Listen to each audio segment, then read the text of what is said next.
네, 오늘 저녁에 주시는 말씀 보겠습니다. 시편 119편 33절에서 40절까지입니다.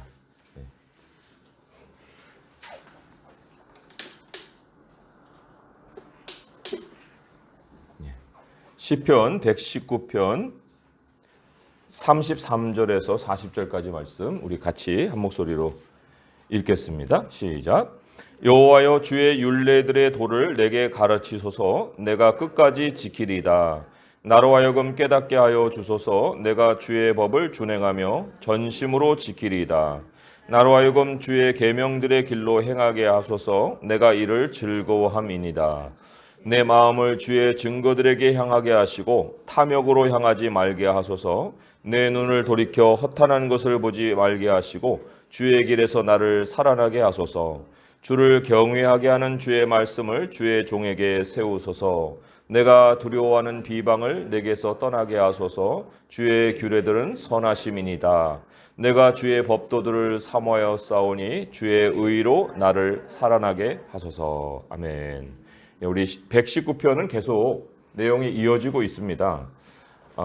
먼저 우리가 나그네에 대한 얘기를 했어요. 19절에 보면 나는 땅에서 나그네가 되었다. 이런 그 고백이 있습니다. 나그네는 그때그때 필요가 공급이 돼야 돼요.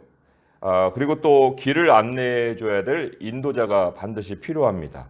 하나님은 우리가 살아가는 인생 여정에 이 두 가지를 우리에게 약속을 해주셨어요. 그래서 하나님이 그때그때 공급해 주신다 하는 것을 후대하신다 그런 약속으로 주셨어요. 또 길을 안내해 주신다 하는 것이 우리의 눈을 열어서 주님의 법에서 기이한 것들을, 놀라운 것들을 보게 하신다 이런 약속으로 우리에게 임하여 주셨습니다. 지난 시간에 이제 그것은 지지난주에 우리가 다뤘던 본문인데, 지난주에는 우리가 그런 말씀을 또 다뤘습니다. 하나님을 체험하는 것은 나그네 길인데 그것이 하나님을 체험하는 길이어서 또 우리에게는 우리의 발걸음을 멈추게 하는 많은 미혹이 있다는 거예요. 그래서 이 나그네가 이동해야 되는데 한 자리에 눌러앉게 만드는 많은 미혹들이 있고, 그것이 우리에게 임하게 되면 여기 우리가 또 위에서 봤던 25절의 말씀처럼 내 영혼이 진토에 붙었다 이런 고백을 하는 순간이 또 찾아올 수 있다는 겁니다. 또 28절에 보면은 나의 영혼이 눌린다 이런 말로도 나왔어요. 그러니까 사람이 그 움직여야 되는데 이동을 하지 않아요. 그리고 머물러 버립니다. 그러면 거기에 이제 영적인 욕창이 생긴다 이렇게 얘기를 드릴 수가 있습니다. 욕창이라는 건 피부가 눌려가지고요 혈액 순환이 안 돼요.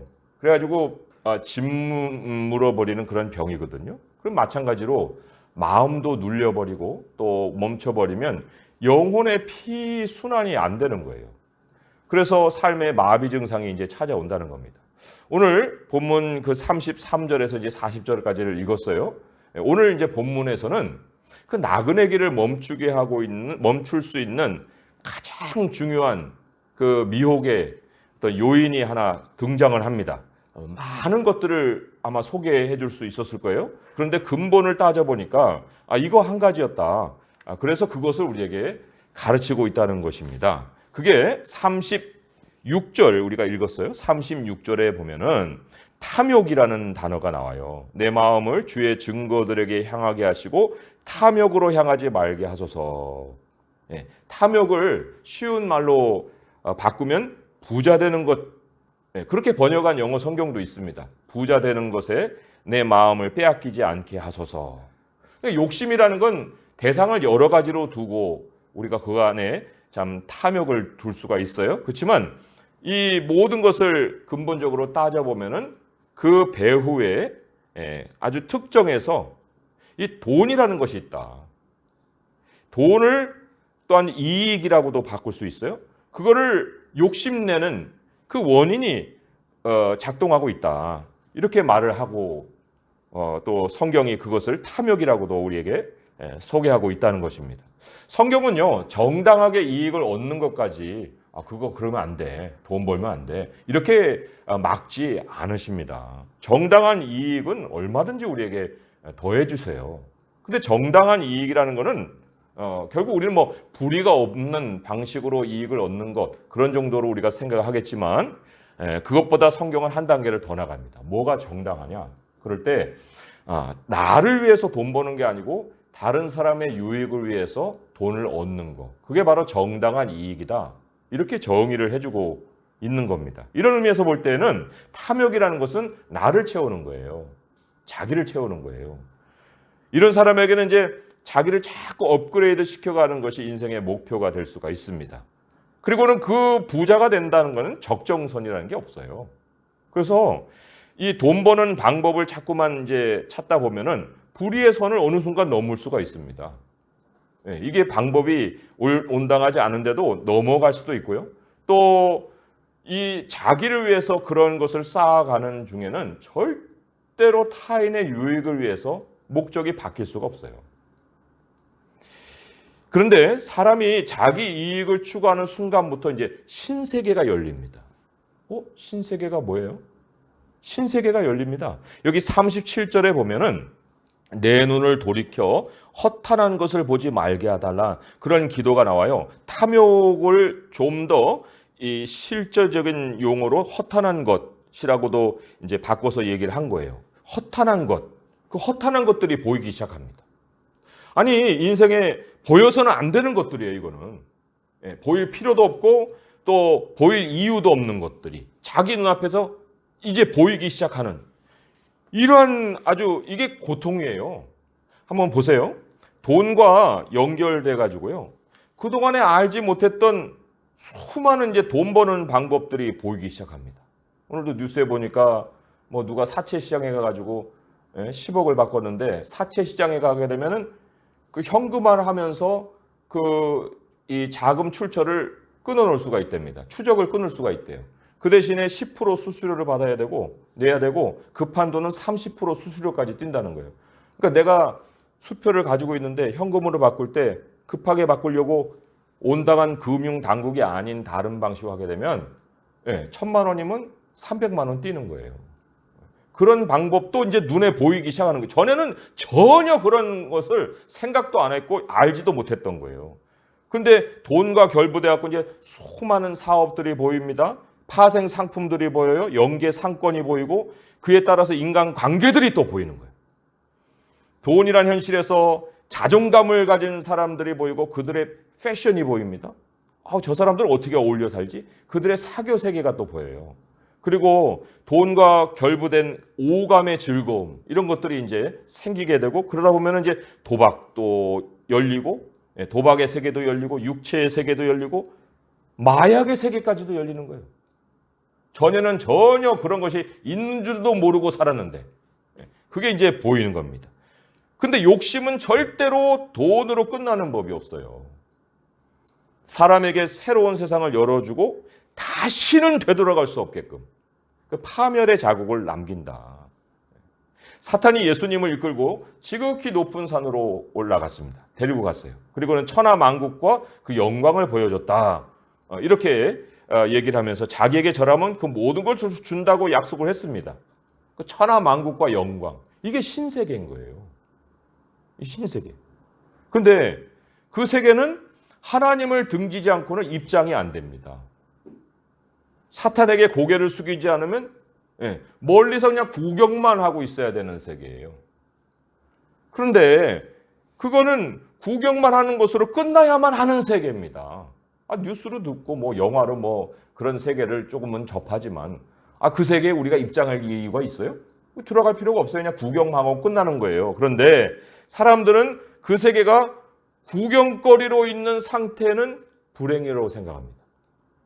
구경거리로 있는 상태는 오히려 행복인데 그 행복인 줄 모르고 거기 세계 안에서 행복이 있는 줄 알고 쑥 들어가는 거예요. 하나님을 등지고 그 세계로 뛰어든다는 겁니다. 잠언 5장에 그런 세계로 뛰어들었던 사람이 남긴 마지막 후회의 고백이 이렇게 나와요. 마지막에 이르러 내 몸, 내 육체가 쇠약할 때 내가 한탄하여 말하기를 내가 어찌하여 훈계를 싫어하며 내 마음이 꾸지람을 가벼이 여기고 내 선생의 목소리를 청종하지 아니하며 나를 가르치는 이에게 귀를 기울이지 아니하였던고 많은 무리들이 모인 중에 큰 악에 빠지게 되었노라. 이 마지막의 말이 많은 무리들이 모인 중에 큰 악에 빠지게 되었다는 것이 대중의 영웅이 되려다가 대중의 수치의 대상이 되었다, 그런 뜻이에요. 뭐 이제 그 중학교, 고등학교 때까지는 다 그만 하잖아요. 누가 뭐 잘 사느니 못 사느니 뭐 그럴 걸 따지는 그런 나이가 아닌데, 그 이제 친구들 중에도 뭔가 좀 잘 될 것 같은 그런 친구들이 좀 눈에 띈단 말입니다. 아, 그러면 저 친구 어떻게 됐지? 네. 성공했나? 잘 살고 있나? 뭐 이렇게 이제 우리가 기대감을 가지고 나중에 만날 수 있는 그런 기회도 있을 수 있는데, 결국은 그때는 잘 나가고 뭐 대학교 때 뭐 간간히 들려오는데 뭐 사업을 했다는 둥, 뭐 돈을 많이 벌었다는 둥, 그런 말을 듣고 있었는데 어느 날 보니까 뭐 잠적했다더라, 뭐 얼굴도 안 부딪힌다더라, 안 만났는데더라, 이런 얘기가 자꾸 들리는 거예요. 왜 그런 일이 생깁니까? 얼굴 들기가 부끄러운 숨어 살아가는 존재가 왜 되는 거예요? 그거는 신세계를 맛봤기 때문에 그래요. 뭘 좀 하고 사는 줄 알았는데 삼류인간 됐네. 이런 비방이 이제 그 사람에게 임하는 거예요. 물론 돈을 쫓는다면요, 비방하고는 완전히 반대되는 그러한 어떤 1등 인간으로 추앙받을 수 있는 길도 열리기도 합니다. 그렇지만 하나님을 등지고 이 사탄의 신세계로 들어가게 되면은 그 세계에서는 실컷 영광은 누릴 수 있을 거예요. 하지만 이 사람에게는 사람들이 당하는 결과적으로 나가는 비방은 듣지 않을지언정 마지막에 가서의 그 하나님 앞에서의 그 모습이라는 것은 정말 처참한 거예요. 오늘 말씀에도 비방이라는 말이 있는데 우리가 이걸 오해해서는 안 됩니다. 39절에 보면 내가 두려워하는 비방을 내게서 떠나게 하소서, 주의 규례들은 선하십니다. 여기 이 고백을 한 사람도 사람의 비방을 되게 두려워하고 있어요. 그럼 이 두려움은 뭘까? 우리는 이러한 비방을 듣고 싶지 않아서 부자 되려는 그런 어떤 이 길을 선택을 하는 유혹을 받기도 하는데, 여기서 내가 두려워하는 비방을 내게서 떠나게 해달라는 이 기도는 무슨 원인으로 이게 나오는 것일까? 우리가 사실 인생을 살고 난 다음에 받는 비방은 정말 비참한 거예요. 하지만 여기 이 사람이 지금 두려워하는 비방은 다른 비방이 아니라 주님을 따르기 위해서 나그네가 되기를 결심했어요. 그 여정을 시작을 했단 말입니다. 그런데 그 여정을 시작했기 때문에 사람들의 비방이 빗발치는 거예요. 너 죽으려고 그렇게 신앙 가졌냐? 너 망한다, 너 그러다가. 그 비방을 자기에게서 떠나게 해달라는 지금 기도입니다. 그러니까 그리스도인은 그리스도를 따르기로 했다는 것 때문에 세상 사람들로부터 삼류 인생으로 취급을 받을 수 있다. 결과가 아니라 시작에서부터. 사실 무리와 다른 길을 걷는다는 게 두려운 일이죠. 두려워요. 가족이 비방할 수도 있고, 친구가 비방할 수도 있고, 선배가 비방할 수도 있고, 직장 상사들이 눈총을 줄 수도 있고, 도무지 내가 하나님을 쫓는다는 것을 아무도 인정을 해주려고 하지 않을 때 얼마나 그게 두려운 일입니까? 그런데 그런다고 그 비방을 안 받으려고 하나님을 등져? 그렇게 할 수 없다는 거예요, 지금 여기. 그래서 내가 두려워하는 비방을 내게서 떠나게 해주세요. 그 이유는 뭐예요? 이어지는 말씀이 주의 규례들은 선하심이니이다. 이게 비밀이에요. 이것 때문에 이 두려워하는 비방이 있음에도 불구하고 그거를 내게서 떠나게 해달라고 하지, 내가 그 비방 때문에 두려워서 내가 하나님 믿는 거 접겠습니다, 이런 얘기를 하지 않습니다. 그 비방을 떠나게 해달라는 기도를 하는 이유가 주의 규례들은 선하십니다라는 고백이 있기 때문에 그렇다는 거예요. 주의 규례들은 선하다. 이 주의 규례들은 성경입니다. 성경이 너무 좋아요, 하나님. 성경이 좋아서 나는 두렵지만 그러나 그 비방을 하나님이 내게서 떠나게 해주시기를 원합니다. 인류 역사에 믿는 사람들이요, 수많은 폭군들과 정부에 의해서 죽임을 당했어요. 그런데 성경을 죽인 정부나 폭군은 없습니다. 죽임을 당한 기독교인들도 죽을 때 그 이유가 어디냐면 성경 때문에 죽은 거예요. 말씀 때문에. 신앙 때문에 그 죽음을 불사한 거예요. 여기 이 39절에 나오는 이 두려운 상황. 이거 그렇지만 주님께 여전히 붙어 있을 수 있는 그 상황. 그 배후에 이 주님의 규례가 좋다 하는, 하나님 말씀 너무 좋다 하는 그 마음의 고백이 있는 것과 같은 겁니다. 성경이 단지 글씨고 또 뭐 우리의 행동 거지를 가르쳐준 교훈 정도고 교리고, 그러면 이런 고백이 나오지 않아요. 40절에 사모함이라는 말까지 나왔죠. 내가 주의 법도들을 사모하여 싸우니. 사람의 감정을 움직이는 것은 상대가 있기 때문에 그렇고요. 그 상대가 역사하기 때문에 그렇고 상하고 작용하기 때문에 그런 거예요. 우리가 세상에 많은 종교들이 있습니다. 네. 그것을 성경은 거짓 신들이라고 불러요. 근데 왜 그게 거짓 신들이냐? 따져보게 되면 그 거짓 신들도 뭔가를 우리에게 주려고, 뭔가 우리는 거기에서 받을 것이 있는 것처럼 그 우상을 찾아 나갑니다. 그런데 그들의 공통점이 있어요. 공통점은 뭐냐면 무조건 굴복시키려고 하는 거예요. 무조건 굴복시킵니다. 그래서 한번 생각해 보세요. 모든 종교에는, 모든 우상 숭배는 절하는 예식이 있습니다. 절하는 예식이 있어요. 우리 여러분 예배 드리면서 고개 90도로 숙여갖고 하나님께 절합니까? 우리 하나님은 절하는 예식, 그거는 말로는 우리가 하나님께 절한다. 그건 마음의 표현이지 그 예식이 아니에요. 근데 모든 다른 것은 그 절하는 예식을 두고 있다는 거예요. 그리고 절하는 사람의 마음에는 뭐가 있어요? 뭘 얻어내고자 하는 욕망이 있는 거예요. 욕망을 이용해서 자기 발 앞에 무릎 꿇리게 만드는 것이 그게 거짓 신들이고 우상이에요. 근데 하나님은 약속으로 우리에게 찾아오십니다. 하나님 우리에게 절을 요구하시는 것이 아니라 믿음을 요구하세요. 그리고 그 밑도 끝도 없이 무슨 굴복을 요구하는 게 아니라 하나님이 약속하신 것을 이루어 줌으로 인해서 우리 안에 믿음이 생기게 만들어집니다. 스스로가 하나님 앞에 엎드리게 한다는 거예요. 엎드려라 해서 예식으로 만드는 일이 아니라. 그래서 이 40절에 사모함을 만들어내는 그 고백, 사모함을 만들어내는 이 체험이 또 다른 기도를 만들었어요. 주의 의로 나를 살아나게 하소서. 주의 의라는 것은 성경에 약속된 하나님의 뜻이거든요. 하나님, 저를 이렇게 하나님이 말씀대로 약속대로 이루어 주셔서 이렇게 좀 은혜를 베푸셨나요? 하나님 저 또요. 하나님 또 하나님 말씀대로 또 저를 살아나게 해주세요. 또 다시 그 말씀으로 살게 해달라는 기도를 드리고 있는 거예요. 이 말씀이 기독교의 생명력입니다. 우리 38절로 좀 올라가 보면은 주를 경외하게 하는 주의 말씀이다. 이런 고백도 있습니다. 그러니까 하나님의 말씀이 이루어짐으로 인해서 하나님을 경외하게 된다. 믿음은 강요가 아니다. 그런 얘기예요. 그거는 체험하게 하신다. 그 체험이 있기 때문에 38절에 주를 경외하는 말씀을 주의 종에게 세우소서. 여기 세우소서라는 영어로 confirm이에요. confirm. 재확인이라는 뜻이잖아요. 그러니까 하나님 주의 말씀대로 주님이 이루어 주셔서 제가 주님을 경외하게 하시는군요. 하나님 그 말씀을 재확인하게 해주세요. 또 그렇게 기도를 드리는 거예요. 말씀 기도. 그러면서 하나님에 대한 체험이 쌓이면서 도무지 이제는 우리가 등을 길 수 없는 하나님으로 자리하게 하시는 거예요.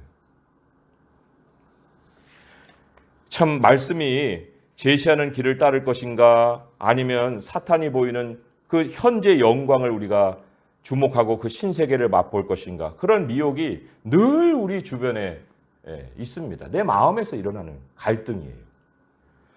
하나님의 말씀을 가진 기독교인들이 그렇게 많은데 왜 그렇게 갈등할까? 아니 그런 체험을 한두 번 했으면 이제는 확실하게 하나님이 있는 거 알고 따르면 되지. 아 왜 지금도 그냥 기독교인이냐 그냥 생동 정도 하고 남들한테 그냥 들키지는 않을까 하고 숨어서 믿고 왜 그래야 될까? 하나님의 말씀이 능력을 이뤘는가? 그렇지 않아요. 오늘 33절, 34절에는요 기도가 나옵니다. 여호와여 주의 율례들의 도를 내게 가르치소서 내가 끝까지 지키리이다. 나로 하여금 깨닫게 하여 주소서 내가 주의 법을 준행하며 전심으로 지키리이다. 뭡니까? 하나님의 말씀을 배우고 깨닫기를 기도한다는 거예요. 기도하는 겁니다. 끝까지라는 말이 나오죠. 여호와여 주의 율례의 도를 내게 가르치소서 내가 끝까지 지키리이다. 끝까지 전심으로 하나님을 따르는 건 내가 의지적으로 결단해서 되는 일이 아니라 기도 응답으로 되는 일이에요. 기도 응답으로. 시편 119편 전체가 하나님의 약속으로 주어질 수도 있었어요. 내가 이렇게 해주리라 저렇게 해주리라 구구절절히. 그런데 그렇게 전해주지 아니하시고 약속을 기도로 바꿔서 우리에게 보여주셨어요. 우리의 믿음을 우리 하나님이 기도로 낫게 하시려고 우리 하나님의 약속을 우리에게 기도를 통해서 주시려고 기도를 통해서 우리에게 말씀을 소개해 주고 계신다는 겁니다. 아니 기도도 힘들다고 하면은 왜 그럴까? 그건요 너무나도 우리가 무엇을 얻는 방식에 있어서 세상 방식에 찌들어 있어서 그래요. 우리는 뭔가 힘들이고 노력하고 뭐가 피곤해질 정도로 내 자신이 소진될 정도로 뭔가 바친 것에서 얻는다고 생각을 합니다. 오히려 그거는 더 힘들게 만드는 방법인데 그 방법은 거기에는 길이 있다고 생각하는 거예요. 그런데 기도는 우리에게 그게 왜 힘들어야 됩니까? 그건 하나님께 구하면 하나님이 주신다는데. 하나님은 언제나 은혜로 무엇을 공급해 주시기 때문에 기도로 구하는 자에게 그 공급을 해 주시는 거예요. 그런데 우리는 그 방식에 익숙지 않아요. 그렇다고 또 기도도 막 땀 흘려서 해야 되는 것처럼 막 생각하는 사람이 있어요. 그것도 세상 방식에 찌들려 있는 방법이죠. 우리 하나님을 알고 하나님의 말씀도 알았으면은 이제는 말씀을 배우고 깨닫고 그 길을 알려주기 위해서 기도해야 됩니다. 일상을 맡기는 거예요. 하나님께. 하나님 오늘 제게 이런 일이 있네요. 하나님 이런 일들을 하나님 길을 알려주세요. 제가 섣부른 판단하지 않게 해주시고 하나님이 제 지혜가 되셔서 그 순간에 생각을 주세요. 왜 못해요? 왜 그런 기도 못합니까? 그게 뭐 무슨 땀이 질질질 흘려져야만 드리는 기도가 아니잖아요. 우리가 그렇게 배우는 만큼 예수 그리스도를 깨닫게 되는 거고요. 그렇게 하나님께 깨달은 말씀이 있는 만큼 우리의 걸어갈 길을 확실하게 깨닫게 되는 거예요. 우리 37절 마지막 말씀, 그 말씀을 보고 말씀을 맺을 텐데요. 내 눈을 돌이켜 허탄한 것을 보지 말게 하시고 주의 길에서 나를 살아나게 하소서. 주의 길에서 살아나게 하소서. 주의 길에 살아남이 있다는 거예요. 살아남. 우리 살기 위해 살잖아요. 죽기 위해 사는 사람이 있어요? 죽음은 누구에게나 찾아와요. 그러나 죽는 날까지는 살아야 되잖아요. 그럼 어떻게 사느냐? 주의 길에 살아남이 있다. 그 살아남 안에 참된 일도 있고 참된 돈도 생겨요.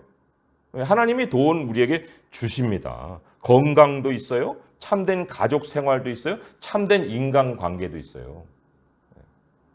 이게 우리가 진짜 봐야 될 세계예요. 봐야 될 것을 봐야죠.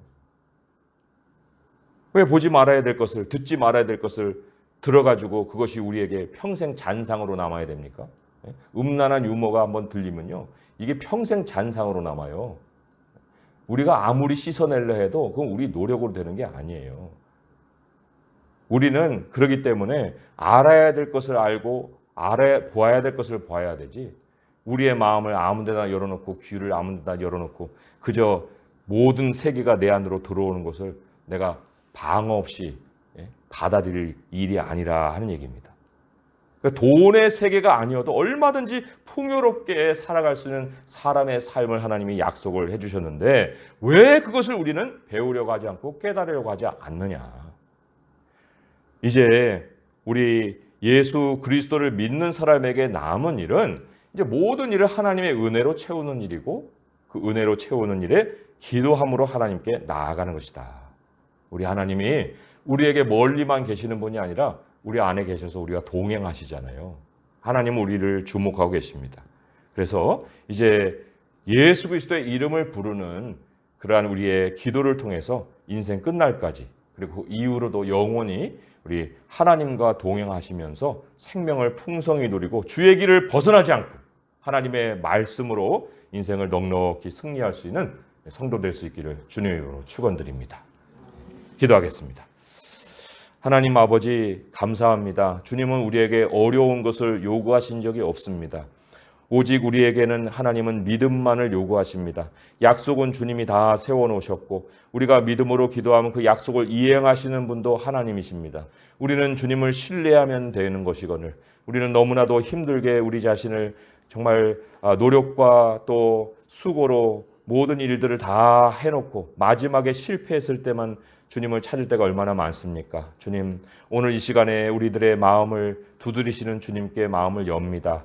아버지 하나님 찾아오시고 우리의 인생의 주가 되시고 우리 하나님을 바라보고 나아가는 우리 주의 길 안에서 생명을 얻고 살아가는 저희가 되게 하소서. 아버지 머뭇거리는 저희들의 생각이 있습니까? 그 모든 것들 다 내려놓게 하소서. 아버지 정말 세상이 보여주려는 신세계로 우리의 마음이 기울어져 있습니까? 아버지 그것도 주님 우리가 차단하게 하시고 우리 주님이 보여주신 그 아름다운 것들을 주목하고 아름다운 소식을 듣고 아름다운 세계를 향해서 달려갈 수 있는 저희 모두가 되게 하여 주옵소서.